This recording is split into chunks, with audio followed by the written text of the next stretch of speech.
The river dwellers were accustomed to rivers overflowing their banks at certain seasons.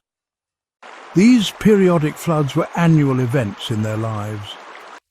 But new perils threatened the valley of Mesopotamia as a result of progressive geologic changes to the north. For thousands of years after the submergence of the first Aden, the mountains about the eastern coast of the Mediterranean and those to the northwest and northeast of Mesopotamia continued to rise. This elevation of the highlands was greatly accelerated about 5000 BC, and this, together with greatly increased snowfall on the northern mountains, caused unprecedented floods each spring throughout the Euphrates Valley. These spring floods grew increasingly worse, so that eventually the inhabitants of the river regions were driven to the eastern highlands. For almost 1,000 years, scores of cities were practically deserted because of these extensive deluges.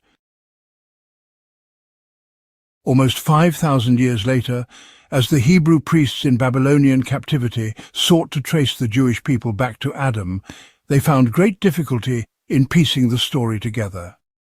It occurred to one of them to abandon the effort, to let the whole world drown in its wickedness at the time of Noah's flood, and thus to be in a better position to trace Abraham right back to one of the 3 surviving sons of Noah.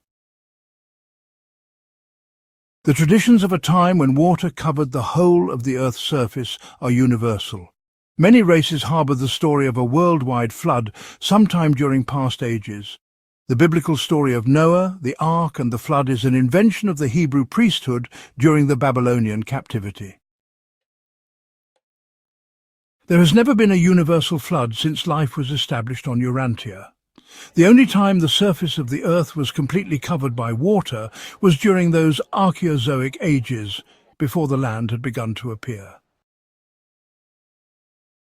But Noah really lived. He was a winemaker of Aram, a river settlement near Erech. He kept a written record of the days of the river's rise from year to year. He brought much ridicule upon himself by going up and down the river valley, advocating that all houses be built of wood, boat fashion, and that the family animals be put on board each night as the flood season approached. He would go to the neighbouring river settlements every year and warn them that in so many days the floods would come.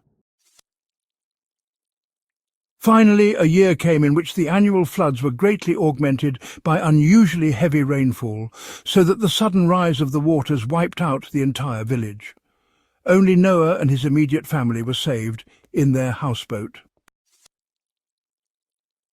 These floods completed the disruption of Andite civilization.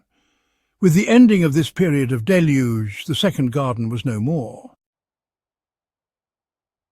Only in the south and among the Sumerians did any trace of the former glory remain. The remnants of this, one of the oldest civilizations, are to be found in these regions of Mesopotamia and to the northeast and northwest.